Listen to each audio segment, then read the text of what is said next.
Maqaanis maaloo akkamiin godhaa maallaa wayyaa saayitii man qabu immoo nanqaanii bakka akkamiin godhaa. Ijoollee sana bukkee dhaqee gaafa dula. Nagaa keessanii? Nagaa qabu. Maaloo na gargaaraa pireedii karaatti natti dhufeetii uffata keessan naa kennaa maaloo. Maal jechuudha? Maaloo na gargaaraa obboleettii qabdaniis. Guyyaa kee lakkaattee mana hambaatuu moo ati hin beektu moo? Hin barreen ture karaa irratti natti dhufee maaloo na gargaaraa. Maaloo.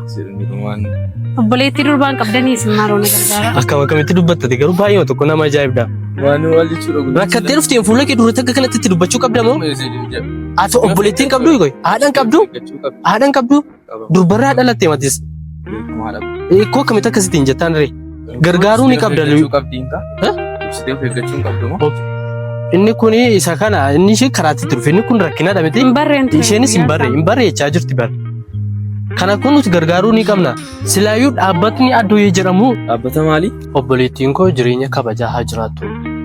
Abjuu ishee saamil keessituu jedhee dhaabbatni Addooyyee jedhamu dhufeenii jira. Mirga shamarranii eegsisuufi jechuudha.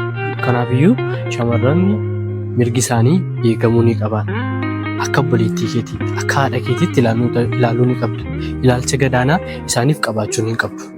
Kabaja olaanaa ta'e kennuufii qabdaa jechuudha. Utuu amma obboleettii keetti akka kanatti rakkateetii akkasittiin hin jettaa? Tuffii amma kana hin dubbattaa? Koo akka kanatti yaaduu ni qabda. Sii galee ramni? Kanaafiyyuu obboleettii koo ati anaafis obboleettii waan itti gargaaruu danda'u waan isin gargaara. Galatoomii baay'ee baay'ee. Rakkoon qabu.